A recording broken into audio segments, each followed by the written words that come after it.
Hey guys, welcome to another video.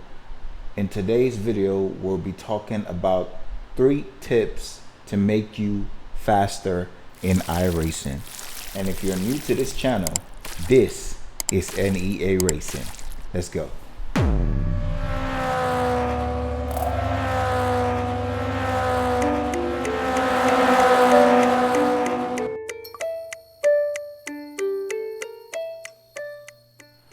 So we'll be driving the Global Mazda MX-5 Cup, and we'll be driving at the Circuit de Ledenen. Hopefully I pronounced that well.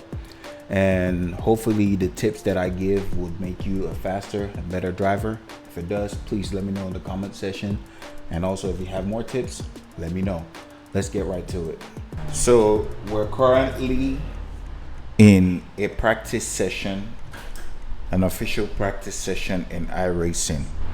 And the first thing that you can do to improve your lap time The pit exit's clear. is exploring the track limits. For someone like me, I watch mostly Formula One races, and most times you feel like the track limit is when you go past the curb, like here. If you go past the line, there's a track limit. But why I say you should explore your track limit, sorry, that was my mouse, it fell off due to the butt kicker, is that places like this in this track isn't considered a track limit. So you might be trying to improve your speed in a specific track, and you see that the fastest lap time is 1 to 2 seconds faster than the fastest lap time you've set. And so you're wondering where you're losing time. Track limit is one of them. In a turn like this, in most F1 tracks, drivers will stay inside maybe one wheel on this line and the other wheel maybe on the curb. But right here, clearly, I don't know if you guys can see, but I'm basically off the white line and riding this bank, and it's still not considered as an off track. So if you're taking this turn at a high speed, which at the end of the video I'm going to do a full lap, if you're taking this turn at a high speed and you use this bank, you'll be gaining a lot of time compared to drivers who are trying to turn the vehicle and just keep it within or inside the white line. I'm clearly outside the white line and I'm not getting any track limit warnings. So that's one. Number 2 is, if you make a mistake in a lap, don't use the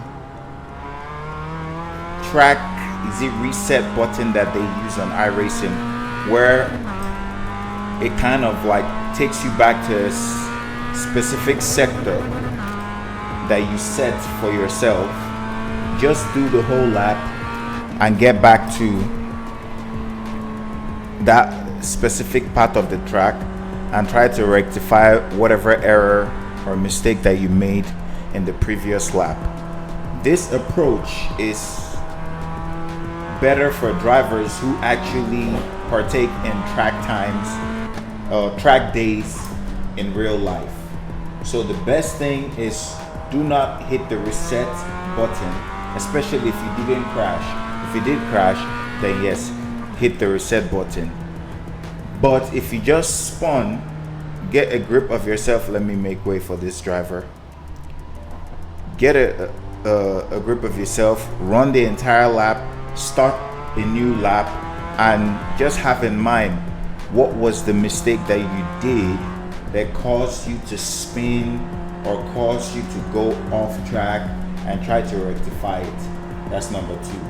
And then number 3, which is the most important one, and it's one that I am still trying to get a hang of. I learned it from this YouTuber and race car driver called Suedio.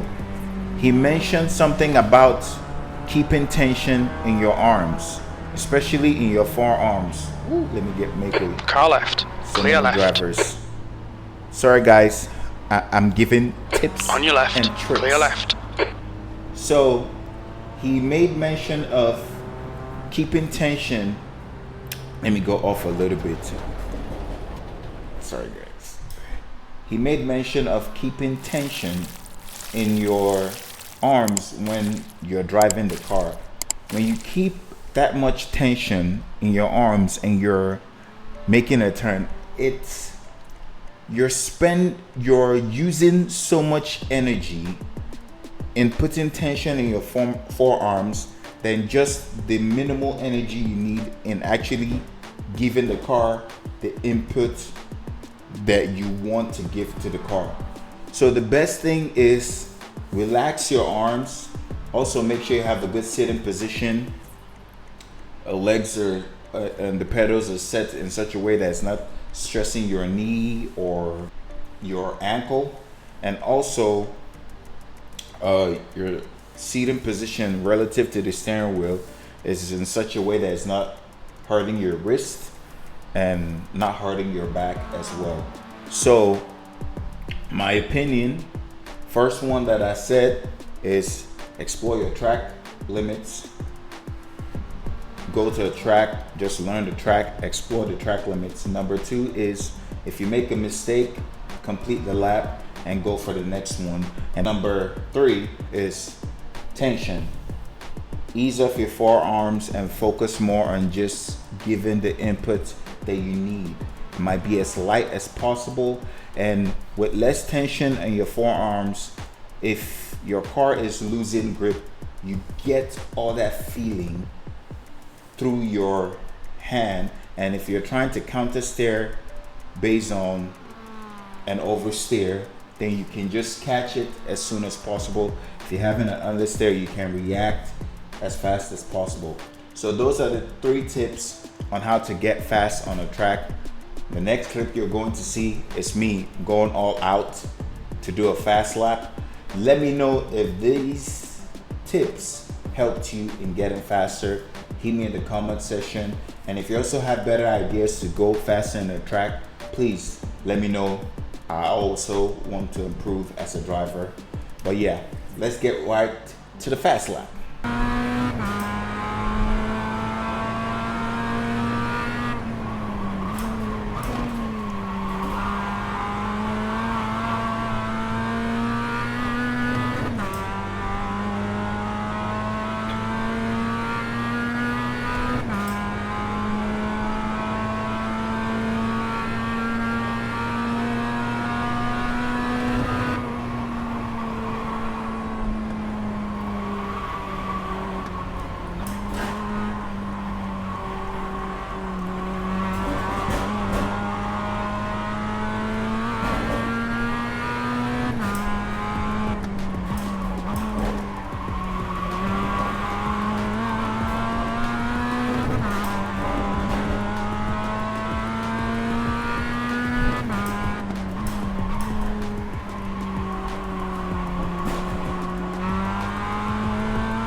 Sector 2 is 0.5 off the pace.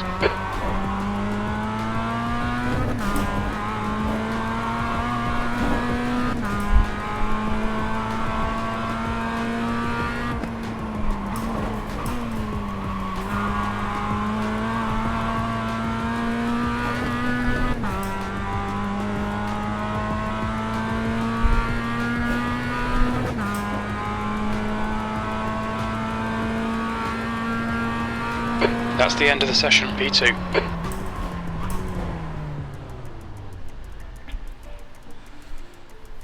So, well, with me trying, the fastest lap I was able to do was a 1:34.854, and this is with me trying to add all the tips that I give you guys. Also, another tip that I will add, just a bonus tip, is if you go for an official practice session and you're trying to figure out where you're missing time, look for the guy with the fastest lap on the track. Click on his name. Just for example, let me show you guys what I mean. If you go back to the pit board, to the pits, and you click on the results, you can click on this guy who has the fastest lap, which is Bob Van Es. Thank you, Bob, for letting me know how slow I am, and thanks for setting a good lap time to have as a reference. But when you click on Bob's name, which I did, I think I'm already on his page, on his lap. It's what's showing now because that's what I did initially. You would go through his laps to figure out what lines he's taking to go as fast as he's going. So if you're in a live official session, if you're struggling and you're trying to get more pace, just pause or go to the pits, click on the fastest driver's name, and then go through the laps right at the lower section of the I don't know if you guys can see my mouse. It shows each lap and what lap if it's lap 3, it shows the lap that he just did, the previous lap. So you just skip to his fastest lap time, and just like if I skip to the right one more, you see what his fastest lap time is. So if I want to see what his fastest lap is, I just go one lap down and I think 2 laps down, and then this would be the lap where he set his fastest time. And then you can set it up in the cockpit. Press your space button or your space bar, and it just shows you what speed you can hear. Even though you don't see the gears, you can set it up in a way you can see the gears, but you can hear if it was downshifting at the turn, or if he held the gear, or if he was stepping on the gas pedal like full input, just from the sound. You can take all those inputs and take it to your next lap. But most important thing is you watch the lines that the driver is taking, and that will help you get a faster lap time. I hope this was helpful. Like I said, if it was helpful, let me know in the comment section. And if you like contents like this, please do not forget to like, subscribe, and hit the bell icon so that you get notified each time I post a video. Until next time, guys, peace.